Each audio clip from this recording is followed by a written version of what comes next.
నేను వింటున్న రామకృష్ణ కథామృతంలో ఇప్పుడు నాకు ఐడెంటిఫైలోకి వచ్చింది.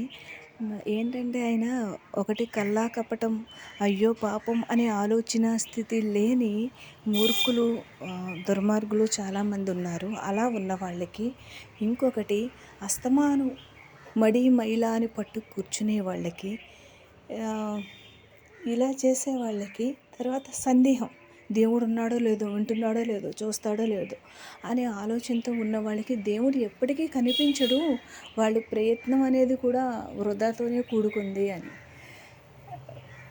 నిజంగా రామకృష్ణులు కథామృతం వింటే, అంటే ఇంతకుముందు ప్యూర్ తెలుగు ఉండేది, ఇప్పుడు అర్థం చేసుకునే తెలుగులోనే ఉంది. అది కనుక వినగలిగే ప్రయత్నం చేస్తే దేవుడు కావాలనుకున్న వాళ్ళకి ఇది ఉపయోగపడుతుంది తప్ప మామూలులకి కాదు. సగం కాలు ఒకవైపు, ఇంకో కాలు ఒకవైపు వేస్తారు కదా, రెండు పడవల మీద వేసినట్టయితే ఇది కూడా చాలా కష్టమే. దేవుడితో ఏం మాట్లాడతామో అనుకుంటాం కదా, దేవుడితో మాట్లాడచ్చు. మన జీవితంలో మనం అడగకుండానే అతను ఎన్నోసార్లు కాపాడిన విషయాలు ఉంటాయి కదా, దాన్ని మనము ప్రతి నిమిషం గుర్తు చేసుకుంటూ ఆయనతో పలకరించి మాట్లాడుతూ, మీరు ఎంత బాగా చేశారో కదా, అప్పుడు మీరు ఉండకపోతే నేనేమయ్యేదాన్ని, ఎస్ఎంఎక్స్ ఏదైనా మాట్లాడచ్చు.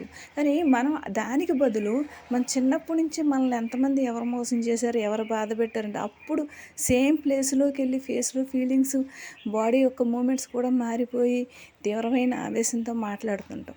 ఈ ఆవేశాన్ని దేవుడి వైపు తిప్పితే ఆయన ఆహా నేను ఉన్నానని గుర్తించాడు అని చెప్పి దగ్గరికి వచ్చే ప్రయత్నం చేస్తాడు. నాకు అర్థమైన విషయం ఇది. ఓం శ్రీ గురు రమణ.